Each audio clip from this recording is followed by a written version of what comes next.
Hey folks, Quilly18 here, and welcome to Let's Play L1ghter. L1ghter is the game I put together for L1ghter, the 48-hour game program competition, and I'd like to thank the tens of thousands of unique viewers that came out to watch me put this game together. So the theme for this competition, we found out at 9 p.m. on Friday night, was you just get one. Now, I've been kicking around this idea for a while about a sort of first-person puzzle adventure horror game that revolves on having just one light source. So after trying a couple of different versions, eventually settled on the idea here of doing that with a lighter. So we've got this sort of Zippo lighter that you can open and close, and you've got a limited amount of fuel in your lighter. So you're playing with this one light source, but it won't last forever. It's actually got a kind of a cool mechanic. You can flip the top back and forth with the right mouse button, and the middle mouse button, or rather the scroll wheel, is what you use to strike the flint. Also, if you happen to be on a laptop or something, you can use the shift and control keys to do the same sort of thing. Here we get to the first room, the first puzzle room. Well, there was the jumping puzzle. That's more of an agility challenge than anything else. You can see this room is full of jars, and the jars, when you approach them, they start to shake and rattle, and then eventually they'll fall over. They're just a physics object, so eventually they'll probably shake enough to fall over. You can also knock them over yourself. If you just left click on them, you can fling them over. But as you can see, they contain spiders that will leap out at you and try to chase you down. Now, the goal of the puzzle in this room is to approach each jar not too close and see which ones are shaking, and one of them, which is this one right here, does not shake, so it can be safely approached. And so we knock that one over, and it reveals the very first key. Now, because I know kind of where to go in the level, I'm going to go and show you all three key locations before getting to the end. But it's entirely possible that you might get to the end first and see the big lock at the end, and then be like, oh, I need some keys. And when you do get a key, it shows up on your GUI there. And here I'm activating some more spiders to show off the fact that they've got these cool red glowing eyes that I think are just great. Here's the other exit out of the jar room, which is the trapped hallway. It's got it's got a tripwire here, and if you do walk through that, it'll send out a swarm of darts from both sides. And do some pretty significant damage to you. These falling ceiling things, which I call thwomps, which is the name of the things in the Mario Brothers that fall on you, those are insta-death if they happen to land on you, so you want to get that rhythm careful. And then there's, another tripwire there. Now, at this point in the game, this is early on, so we've got a pretty full lighter, and so our light radius is quite big. But as the lighter runs out of fuel more and more and more, the light will get lower and lower. Here I was trying to decide which path I should show. I hesitate here. This door I'm about to look at actually leads closer to the exit, and then I'm like, oh, you know what, no, I'll go ahead and I'll collect all three of the keys, and then we'll go straight to the exit here. So we're going to go through this path. So we got little pressure plates there that open the doors. My pressure plate graphics aren't particularly fancy, but they work. And this is a big room with a bunch of falling floor tiles that can definitely catch you off guard the first time if you're just running forward, especially if at this point you've started to feel the pressure from the gradually decreasing lighter fluid in your lighter. And you might be trying to rush through things, which might mean you'll fling yourself off a cliff. Two more exits out of here. We're going to start with the right one over here, which is going to bring us to the teleporter chessboard puzzle. Now, the chessboard is fully lit up, and there's also a spotlight on the key. And so originally, the idea was just one light source. But basically, most of the level, you're just going to have the one light source for the theme. But it was important for this puzzle that there's always something in the distance giving you a sense of direction, so that you kind of know which way you're going. So your goal is to get to the key, and the squares will bring you to a variety of different places. There's only one correct way to navigate this puzzle, of course, right? The theme of the game, or the theme of the competition, was there's only one. So each room has a single unique puzzle that no other room has, and each room basically has one solution to the puzzle. I mean, maybe someone will figure out some wonky way of doing it, but generally speaking, there's just one puzzle. Here you can see my light's getting quite low, and as I enter this room, there is a giant spider with giant spider eyes. You can go to the door here, but you'll notice the door opens very, very slowly. So if you just stand on the pressure plate, the spider is eventually going to get you. So, the spider in a straight line runs mostly as fast as you do, but it corners quite slowly, so you can sort of run around a little bit. And in one corner of the room, there's a sort of jail cell, and you can see another pressure plate. So if you can lure the spider into that corner room and trigger the pressure plate, then the spider will be stuck in the jail. And I do love those glowing red eyes. Don't have much in the way of light left, but we'll see what we can do here. I've got 2 of the 3 keys required. Of course, at this point in the game, you might not know that you need 3 keys. Depends on if you'd accidentally gone to the finish room first. I mean, either you're going to go to the finish room, the end room rather, before you have all 3 keys, or you're gonna, and here I'm demonstrating, if you get off the pressure plate, it resets the door. So, or you'll have all 3 keys by the time you get there. Either way, it worked out just fine. So waiting for that door. Once it's fully opened, then it will lock into place. And then we can proceed to the last key room here, which is what I call the Indiana Jones room. It looks like it's maybe just another variant on some sort of jumping puzzle with some crap in the way that you kind of have to get through here. And then there's an altar with the final key. And when you get here, your guy comments, "Hey, I think I saw this in an Indiana Jones movie once." And I'm just waiting long enough so you can see the giant rolling cylinder coming down. It's going to crush all the blocks on its way down as well. But usually it won't be able to fit through the doorway here, so you're safe once you get through there. However, I am basically out of light at this point. In fact, any moment now, my guy's going to talk about, like, oh, there's, my lighter's gone out. I guess I'll just have to feel my way out. What could possibly go wrong? And you'll see what happens, because it would be impossible to navigate this game without any light whatsoever.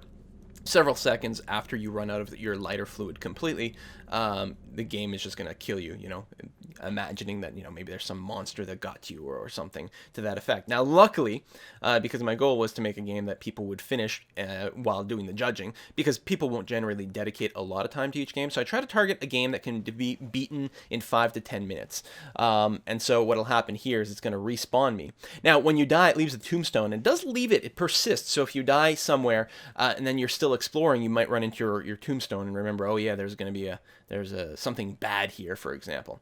But so respawning, you keep all your keys, all the rooms are in whatever state you were left, so you know which doors have already been opened and explored, but you start with a fresh pile of lighter fluid just to ensure that you can complete the game. But which means, like, it's not possible to outright fail at the game, but the goal is always, of course, to finish it in a reasonable amount of time. Here I'm demonstrating that the blades do significant damage to you, but don't kill you in one shot or anything like that. And now we're about to enter the end room right here, which has, again, a bit kind of dramatic lighting. Oh, I didn't realize on this lighting setting that some of the light was poking through the far wall. That's kind of unfortunate. It may just be the graphic settings I have set up. Cool effect there when all the keys go into the big padlock, and then you can step into the light. Now, my ending screen is not particularly exciting. And the thing is, this represents, so again, it's 48 hours to do it. So you have from 9 p.m. on Friday until 9 p.m. on Sunday to do it. Plus you got to sleep and take breaks and pee and eat somewhere in there. This game is the largest content game that I've done to date.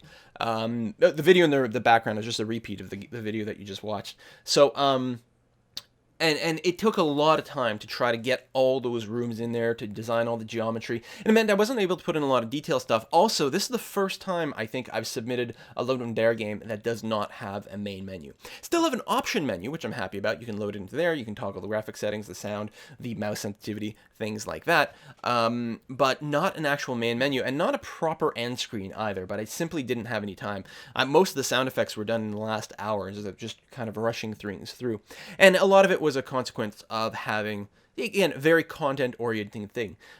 Usually, and I think this is actually the best sort of rule of thumb most of the time for game jams like that, is try to come up with some concept that exists using relatively minimal content, like exists in a relatively small space.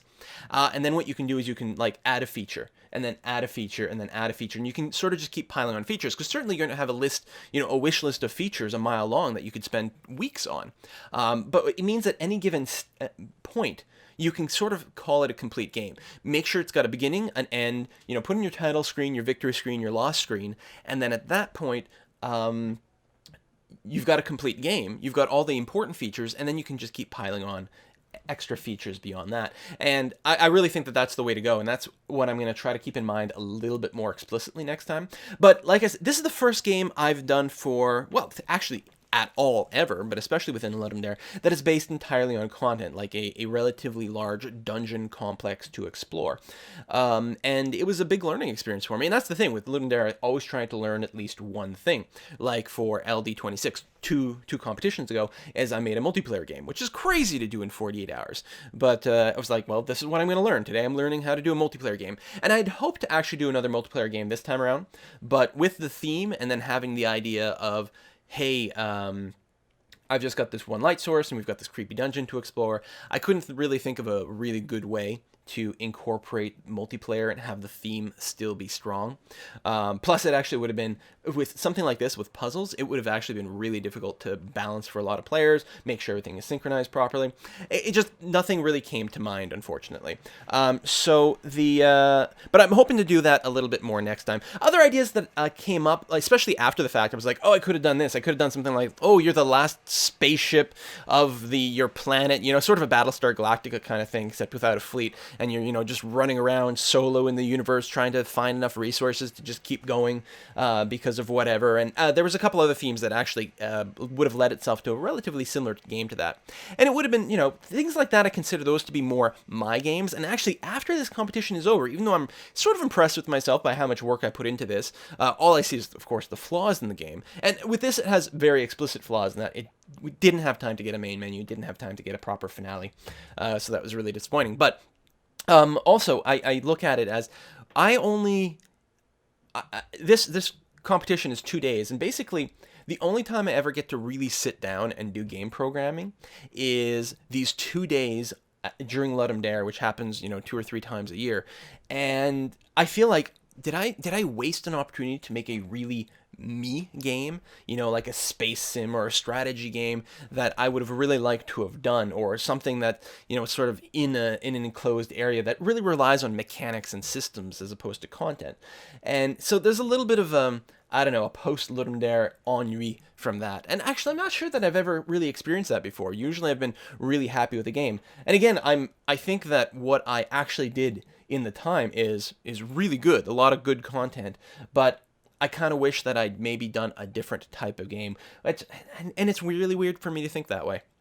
But that's kind of where I am. And I'm just left with the sense of, I really, really, really want to do more game programming. I just don't know how to fit into my schedule with a full-time job, and then YouTube being another full-time job on top of that, and wanting to hang out with my family from time to time. I don't know how I can fit that in.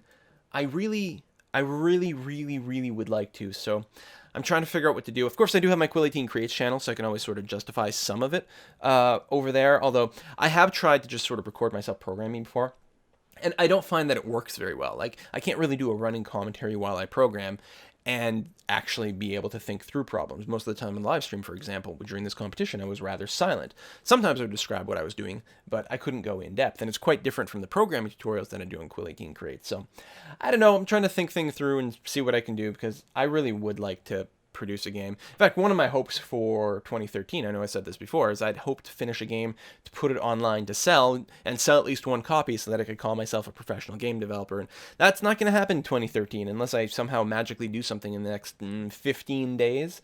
And I joked about taking this game and putting it on the internet for $1. I mean, you can play this game for free. There'll be a link down below to my competition page. The voting, by the way, is not done by the public. It's all done by other people who are competing in the competition.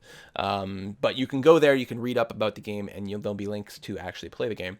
And so I don't remember what I was saying. Oh yeah, so I thought, like, oh, I could put up a copy somewhere and sell it for $1 and just say, hey, look at that, I'm a professional game developer. But I don't know. In fact,